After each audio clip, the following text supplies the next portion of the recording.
pemirsa Unsdok, kembali lagi bersama saya Bella Anjani Putri di sini. Dan saya Bagas Riawan. Nah, kita di sini membawa film-film dokumenter pilihan dari Unsdok dong pastinya. Yeah. Nah, Bagas, menurut Bagas tuh film dokumenter tuh film yang seperti apa sih, Bagas? Oh iya Bel, menurut aku tuh film dokumenter itu film yang syarat akan pengetahuan. Jadi di dalam film dokumenter itu banyak sekali informasi yang bermanfaat bagi kita semua. Wah, aku setuju banget tuh sama Bagas. Nah, kali ini tuh ada satu film dokumenter tuh Bagas yang akan kita bawa di sini. Wah, penasaran nggak? Penasaran banget tuh Bel. Kalian penasaran kan? Apalagi, kamu tahu nggak film ini tuh diproduksi sama anak ilmu komunikasi UNS. Wah, sangat berbakat sekali ya. Iya dong, kita bangga. Iya. Nah, judul film ini itu adalah Frekuensi di Persimpangan Jalan. Nah, penasaran nggak? Penasaran banget. Penasaran kan? Yuk kita cek filmnya.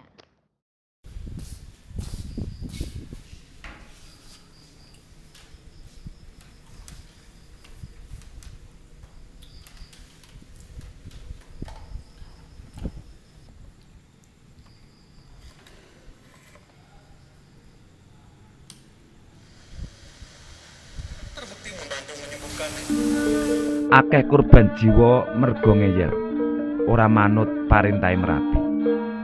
Merapi uga ngenehi pangan kanggo manungsa. Ning aja lali, aku kudu ya iso ngopeni utawa nglestarekake Merapi.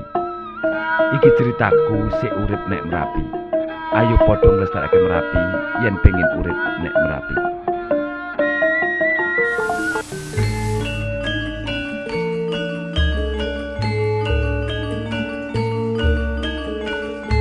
Saat ini Anda masih bersama kami, Radio Komunitas Lintas Merapi, radio di Uang Merapi.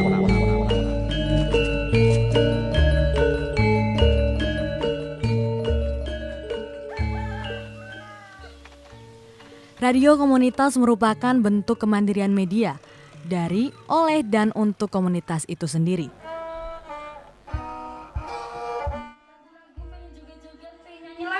Bareng-bareng Cinta Terlarang. Siapa sih yang gak tahu lagu Cinta Terlarang ya? Itu bikin baper banget guys. Buat kalian yang cintanya dilarang oleh apapun, sabar aja. Radio komunitas berorientasi pada tujuan non-profit dan bermanfaat bagi masyarakatnya. Radio yang berada di Gunung Merapi contohnya. Terdapat 8 radio yang tergabung dalam radio komunitas anggota Jalin Merapi. Di antaranya Radio Komunitas Lintas Merapi, Radio Komunitas Petani Merapi, Radio Komunitas Merapi Media Center, Radio Komunitas Gema Merapi, Radio Komunitas Geminastiti, Radio Komunitas KFM, Radio Komunitas Lahara, dan Radio Komunitas Gema Suara. Radio Komunitas Merapi FM di Desa Celuntang, Musuk, Boyolali salah satunya. Air kita yang dari Wonodoyo Pedot itu kan terkena banjir lahar dingin itu rusak total, nggak bisa dipakai. Kita juga vakum untuk kebutuhan air bersih itu kan sangat sulit sekali. Saya ngomong sama Pak RT itu baru saya disampaikan ke warga bahwa di sini mau ndak untuk dibantu untuk menaikkan air bersih itu. Itu memang benar-benar lewat radio. Kapasitasnya ada hampir 12 kb. Itu untuk berapa kakak itu Mas? Yang di sini 44 kakak. Alhamdulillah air sampai saat ini bisa dimanfaatkan sama warga. Itu yang terasa menjadi manfaat dari teman-teman Merapi FM.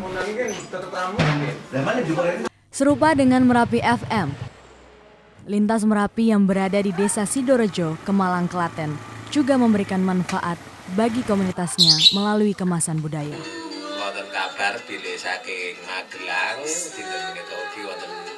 Menyampaikan hiburannya ini hampir ya 80% lah, kita bisa katakan 80% rekaman sendiri, Mbak. Jadi warga sedang karawitan atau campur sari atau ketoprak kita rekam, kita siarkan. Jadi semua yang budaya-budaya itu, yang rekaman sendiri pasti ngomong soal Merapi, ngomong soal kesiapsiagaan gitu. Di tengah-tengahnya, kalau wayang ya kamu tak siarkan, tapi bayarannya adalah menyiarkan tentang ini loh, mitigasi bencana itu semacam ini, atau mengingatkan minimal gitu. Ngadepi marang bebaya Merapi Nah ya karo kajaba saka iku ya aja sungkan-sungkan lan aja wegah-wegah saben dina kudu ngrungokke radio pamriye supaya entuk informasi saka Merapi. Allahu Akbar. Allahu Akbar. Allahu Akbar. Ayo kado siapa? Pite dunang dul pite dunang dul pite dunang dul. Piye bawa utang? Mewujudkan masyarakat yang hidup nyaman bersama ancaman, itu yang paling besar. Bagaimana bisa nyaman? Kalau kendaraan nggak punya, maka peran radio komunitas Lintas Merapi ini bagaimana orang itu setiap rumah punya kendaraan. Itu sampai tabungan siaga bencana. Jadi kami nanti kalau Merapi meletus, warga kami ini itu tidak mengungsi, Mbak, tapi pindah dari sini diartikan sebagai refreshing karena punya tabungan siaga bencana. Di batu dipasang mawon, ben klerah mriku kula golek nek ganti. Motor niku tandane Tanda aman. Kalau misal nggak aman itu Gitu. Nggak stabil. Gitu. Terus tadi itu Kedekatannya dengan masyarakat membuat radio komunitas sering menjadi mitra strategis untuk mensosialisasikan program pemerintah. BKKBN itu ada kerjasama dengan BKKBN, ada dengan BNPB, pemutaran drama itu walaupun sedikit tapi itu membantu untuk listrik. Meskipun menjadi mitra strategis pemerintah, nyatanya radio komunitas memiliki posisi yang lemah dalam regulasi penyiaran di Indonesia.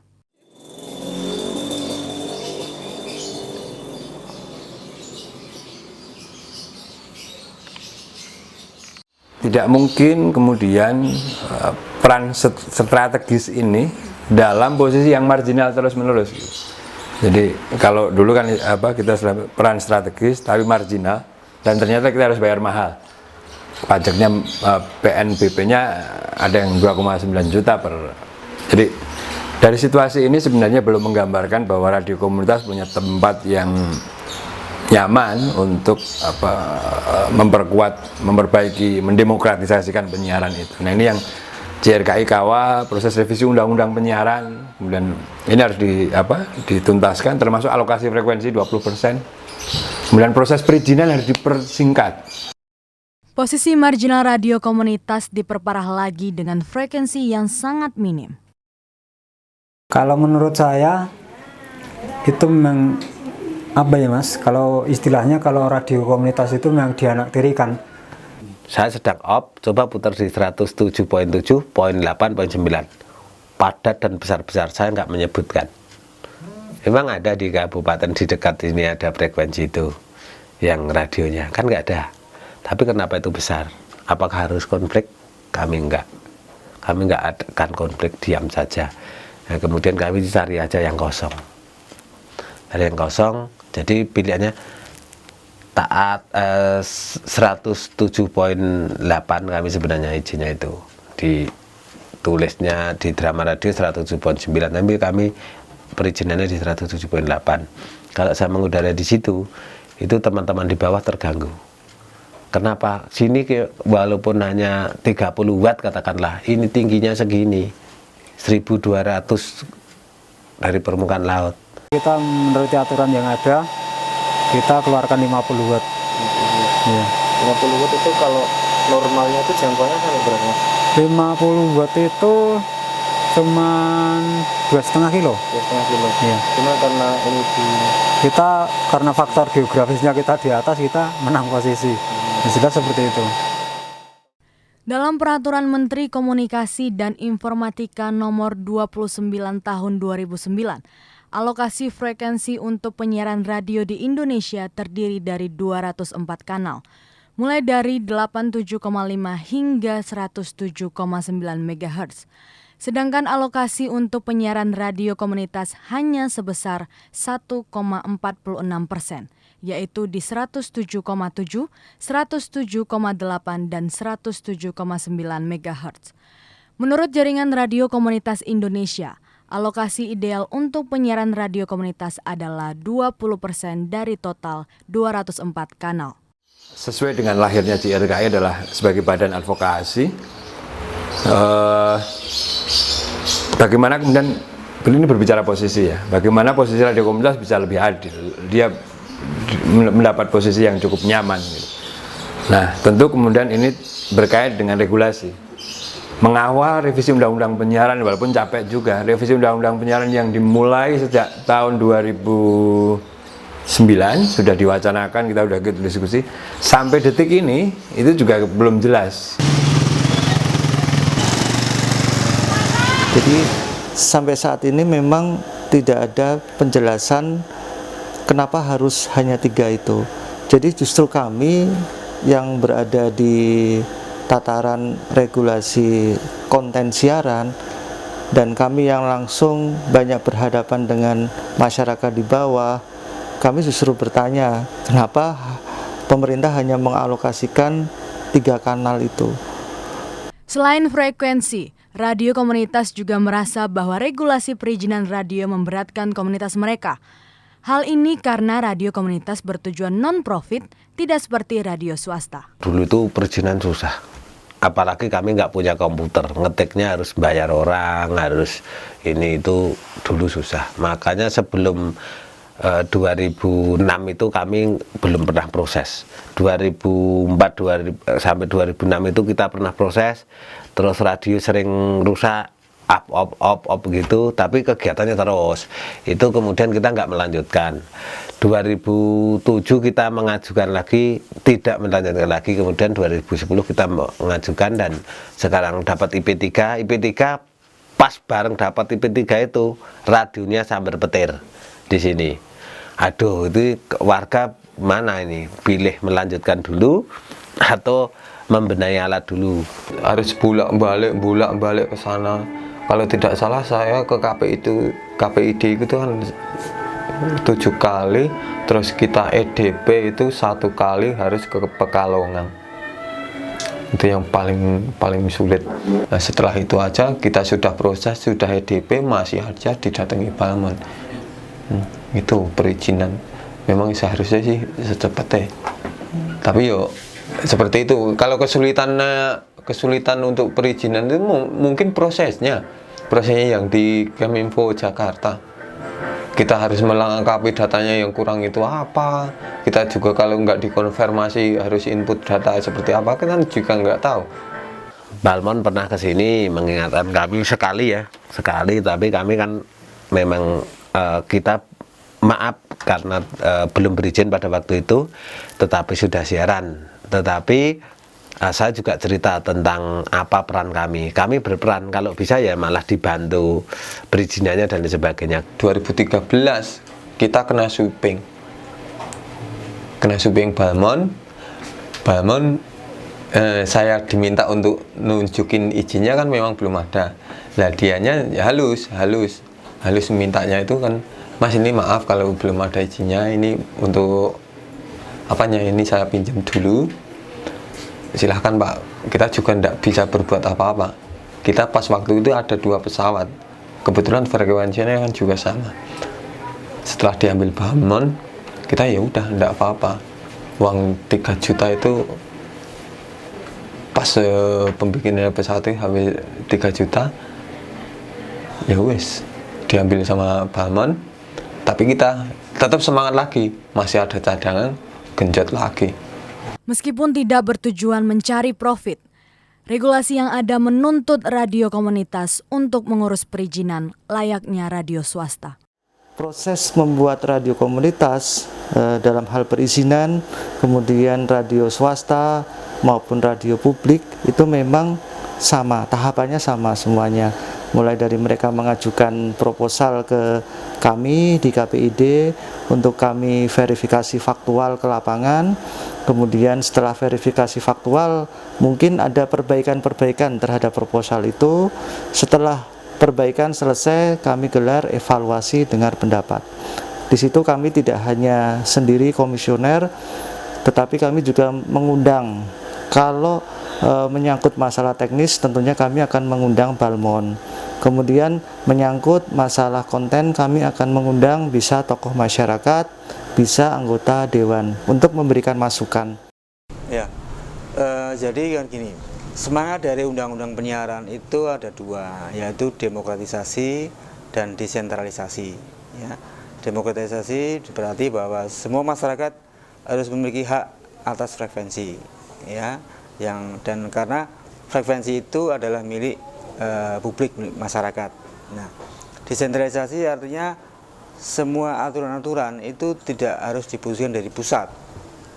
Nah, gagasan demokratisasi kemudian muncul antara radio komunitas. Ya, lembaga penyiaran komunitas ini adalah gagasan atau terjemahan dari ide demokratisasi. Jadi masyarakat, rakyat bisa mendirikan radio. Tidak hanya pemilik modal. Nah, gitu. Jadi terjemahannya dari demokratisasi adalah radio komunitas. Nah, selain desentralisasi itu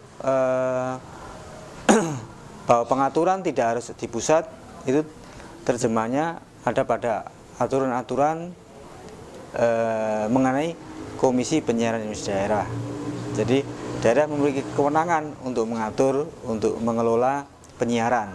Nah, cuman memang kalau frekuensi sampai saat ini masih ditentukan pusat. Nah, sayangnya kembali pada dua ide tadi, demokratisasi dan desentralisasi. Yang demokratisasi ini pelaksanaannya masih tidak konkret, masih setengah-setengah. Ide gagasan di radio komunitas tadi bahwa rakyat bisa mendirikan radio itu ternyata dikebiri oleh peraturan tentang frekuensi. Nah, dikebiri oleh bahwa itu tidak boleh mencari iklan, bahwa itu tidak boleh bahwa itu perizinannya sangat sulit. Nah, itu ini yang tidak konsisten antara undang-undang dan peraturan menteri maupun peraturan pemerintah. Sangat jauh berbeda. Ya. Jadi jadi sebetulnya kuncinya adalah pemerintah harus turun tangan untuk memberikan kesempatan yang lebih besar kepada radio komunitas untuk berkembang atau untuk tumbuh. Ya, sampai sekarang kita belum melihat pemerintah menangani dengan sungguh-sungguh perlunya radio komunitas, ya, aspirasi radio komunitas itu. Nah, ini yang tidak ada. Jadi,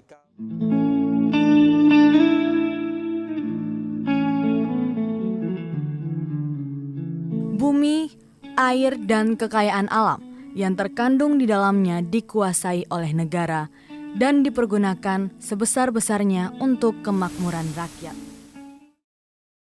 Ya pemirsa Unsdok, gimana film dokumenter tadi? Menarik bukan? Wah, pastinya menarik Bagas, karena kita tahu bahwa komunitas Radio Merapi sampai sekarang tuh masih aktif tuh. Bener banget Bel, dan kita tahu radio komunitas Merapi itu masih aktif menyiarkan berita-berita sampai sekarang. Nah, maka dari itu, film ini tuh sangat recommended nih buat kalian. So pasti Bel, jadi buat kalian para pecinta film dokumenter, saksikan terus Unsdok yang akan datang dan terus tunggu karya-karya anak UNS yang lainnya. Saya Bagas Suryawan. Saya Bella Anjani Putri. Sampai ketemu di Unsdok selanjutnya. Dadah!